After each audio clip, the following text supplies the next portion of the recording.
You guys, SOHCAHTOA is all fun and good. Lebeo. Ready? SOHCAHTOA is all good, but what kind of triangle do you have to have for SOHCAHTOA to work on? A right triangle. Do we always have a right triangle? No. So the law of sines is something where we can find those angles and sides for a triangle that doesn't necessarily have to be a right triangle. So let's go ahead and say law of sines is the following. What the heck is all of this? This is bananas. This looks a little excessive. It's just letting you know the options that you could have. Do you agree with little a versus big A? Which one's referring to a side? Which one's referring to the angle? Big A is an angle. Yeah, big A. Anything with the trig function, sine, cosine, or tangent, is always going to be the angle, and then little a, like you said, is the side. So you guys, we're going to say we're little a, b, and c, those are the sides. And then big A, B, and C, those are the angles. I wasn't as friendly this time. I didn't give us a picture. So we got to go put this info in a picture. Guys, I don't care what your triangle looks like. Does it need to be to scale? Absolutely not. Does your ABC need to be where my ABC is? It doesn't. Just be consistent with the info that they give you.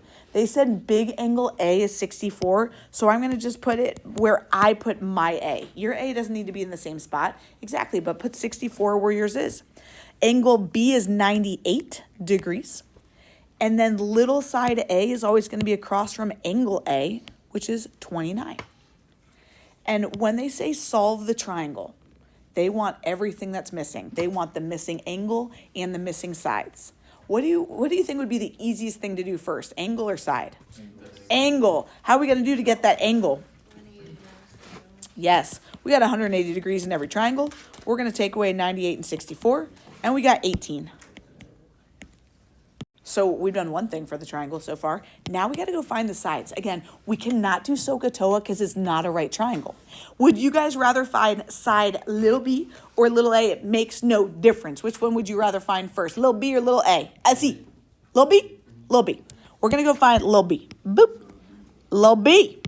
To find little b, you guys, the law of sines just says do the side over the sine of b's angle.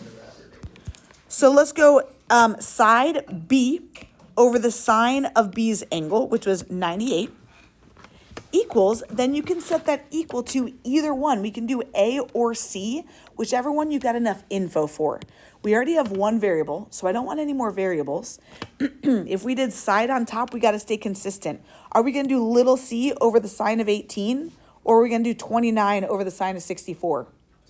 29, I dig it. 29 over the sine of 64. What if Lucy James is like, oh, I was always like a sine over the side kind of person. Sine of 64 over 29. Guys, does it matter? Because when we cross multiply these, would we get the exact same thing? Yeah. So you might see me flip-flop between these two. I might put the sine on top just because that's like in my head at that moment. But just be consistent. If I do the sine on top here, I'll put the sine on top over there. All right, let's cross multiply. I'd get b times the sine 64 equals, you could go type this in your calculator or you could wait. I don't care. I'm going to just write out 29 times the sine of 98 just so people know we cross multiplied. Wow, what's going on back there, fellas? Uh-oh. Drew sick? So we would get b equals 32. Oh, I was about to say degrees. B is a side. Little b is a side. Silly me. Can I do Pythagorean theorem to find that third side? Pythagorean theorem only works on. So like Pythagoras, you're cool and all, but like you're kind of high maintenance. That it only works on a right triangle, right? So what are we going to do to find little side C? The same thing. Exactly. We're going to do the same thing. Law of sines again. So we're going to do, I need little side C. So I might say C over sine of 18 equals, what do we want to set that equal to? 29 over the sine of 64. We're going to use that same thing again. I like that. When we cross multiply, we're getting c times the sine of 64. I'm going to do this one a little differently. Some people might be like, I want to get that decimal right now. I want to know that the sine of 64 is 0.9, and you could do that. So you might say, I got 0.9c equals, and you might want to do, what is 29 sine of 18? And that's going to get me 9. Here's the deal. Where am I going to lose my mind? in this next step. When I say I'm going to divide by 0.9 and I say I'm going to divide by 0.9, I'm going to lose my mind if you type in 9 divided by 0.9. I'm going to lose my mind. And here's why. I want to go get my whole thing. Where did I get? What? Oh, thanks, buddy. That one divided by that guy. Thanks, Labeo. Why would you do it like this? Like, how does that help? Because in this case, we did get the same. In this case, we did. This will round up to 10. This just gives us a much more accurate answer. Why? It doesn't matter for me. Here we go. Let's draw ourselves another triangle. I don't care where your A, B, and C are. Just be consistent with the info they gave you. If you draw a 40-degree angle in an obtuse spot, I don't care. A is 9.1. C is 14. This time, we have 2 unknown angles, so we can't jump right to that. We got to find an angle first, it looks like, right? Because, yeah. Okay, go ahead, Steph. You could do like whatever the sine 40 or 9.1. And she switched it. I kind of like the sign on top as well. Sine of 40 over 9.1. That's our known info. Then she says, I'm going to go find the angle C first. She says, I want to find angle C over 14. Steph, I dig that. I dig it. Guys, we're going to cross multiply. Thomas and Sam are just going to write 14 sine 40. Does that sound right? Yep. I'm down with that. And a little 9.1 sine of C. Other people might write 14 sine of 40. 14 sine of 40. They might write 9 equals 9.1 sine of C. They might. Thomas is going to call you stupid, but they might. Okay. No, thank you, buddy. Okay, what are we going to do next, Thomas, to start getting my C by itself here? Yes, sir. He says, I got to divide by 9.1. And now, Thomas, do we want to type in? We type it in now? Because we actually don't have to. 14 sine of 40. We're typing this in now, right? Yeah. Divided by that 9.1. Yeah. And we got 0.99, if we're going with hundredths, maybe, equals the sine of C. Exactly. You guys, anytime you're looking for the angle, we got to do inverse sine of that 0.99. That's going to get me my angle. If you type in 0.99, I'm going to go crazy. We're going to do inverse sine, up arrow, enter. 81.5 degrees? Yeah. If we got 81.5 degrees here, boop, boop, boop, do we need to go through all that rigmarole to get angle B? Couldn't we do 180 minus those other 2 angles? Let's just do that. Yeah, 180 minus my 81.5 minus my 40. 58.5.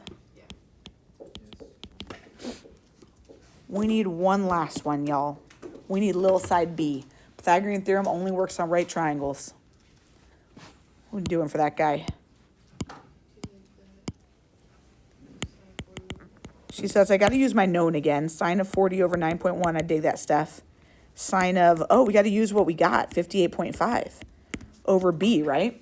Okay, peeps. Do you think I want you to type in 58.5 when I got this beauty sitting right here? Right, Parker? Yeah. That beauty. It's a beauty. So we're going to use it. We want to take that beauty. And so, Park, we're going to, oops, I just erased that. I meant to highlight it. Oh, golly. Okay. Park, we're going to go to our calculator, and we're going to type in 9.1 sine, up arrow, enter, enter. You know what I'm saying there? He says. So I'm going to get 7.76. And then I would just get B times the sine of 40. Divide by that sine of 40. And I'm not going to type 7.76. I'm just going to hit divided by, because the 7.76 is already in there. Divided by sine of 40. 12.1. So here's the deal, you guys. Here's this cute little triangle. Ooh, okay. And I said, let K be the area of this triangle ABC. Big old K. All right. if I were to say the sine of A, I want to look at this cute little triangle right here. Do you agree that's a right triangle? Okay, and if I'm looking at that cute little triangle, what would the sine of angle A be? What over what? Very good. You're saying it goes opposite over hypotenuse, right? So I'm going to say, all right, the sine of angle A is H over C. And then, Labeo, I am going to fill in that or, aren't I? Could I multiply both of these sides? If this is just an equation, sine of A equals H over C. That doesn't really look like an H. Let me back that up. Looks like an H over C. Okay. Could I multiply both these by the denominator? Multiply by C? And so my C's cancel out. And would I get the C times the sine of A equals H? That's okay. You don't have to come up with this on your own. It's just, can you follow what I'm doing? Again, I was focused on this cute little triangle over here. And I just said the sine of that angle A was opposite over hypotenuse. And then I just got rid of the denominator. If H is C times the sine of A, could I go plug in C times the sine of A in for this H? Again, you don't need to have thought about this on your own, but could I substitute C times the sine of A in for H, because we just said H is C times the sine of A. And that would tell me that K, which we just said is the area, is 1/2 B. And instead of H, we're going to write C times the sine of A. And you're like, okay, Turner, I know area of a triangle is 1/2 base times height. Why would I want to do area of a triangle is 1/2 B times C times the sine of A? I hear you. That sounds terrible until you put this into motion. Check this out. Go down here. I didn't mean to have this little apostrophe. Can you get rid of that little apostrophe right here? That's just like a minute sign. It's just a unit that I don't really care about. So I just used a white pen and I got rid of it. Okay. Actually, let's get rid of the 22. Let's just make this 47 degrees. Why am I overcomplicating this?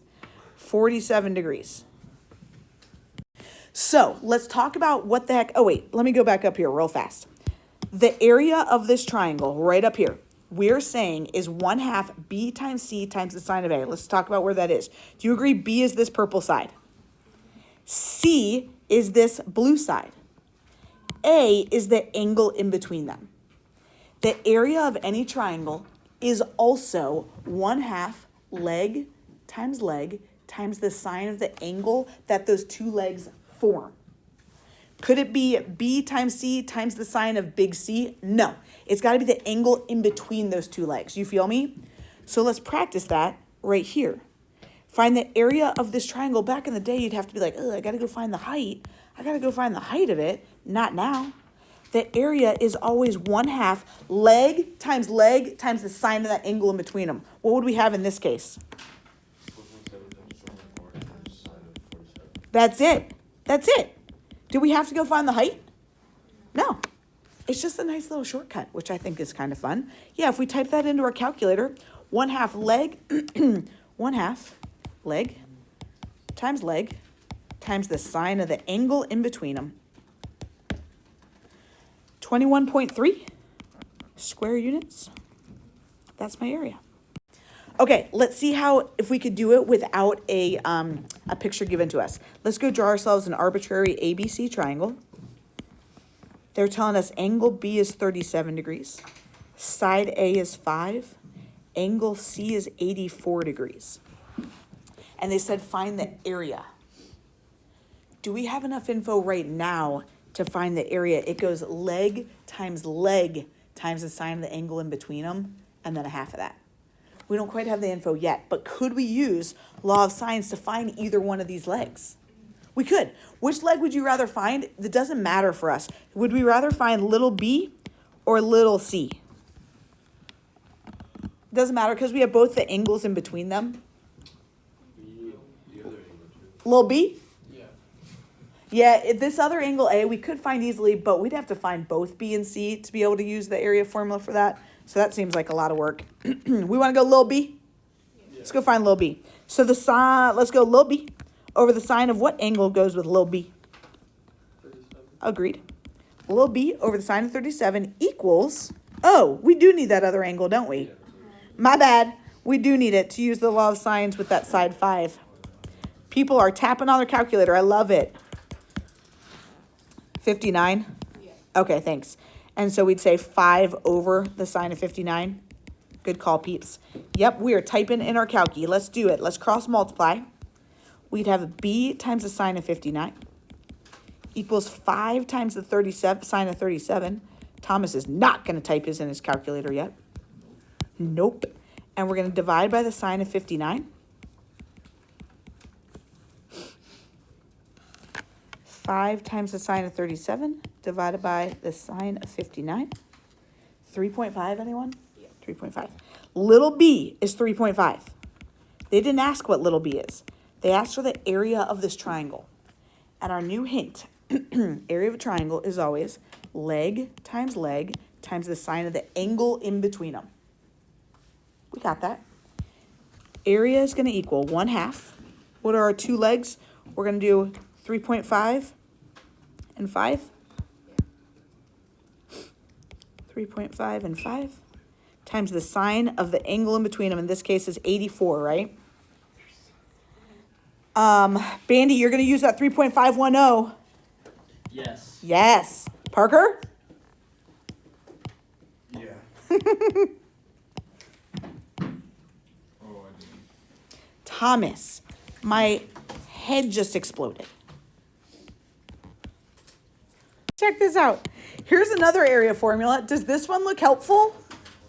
1/2 a squared times sine of b times the sine of c over the sine of a. I don't care. We're not going to practice that because that just seems very extra in my opinion. So let's not worry about it.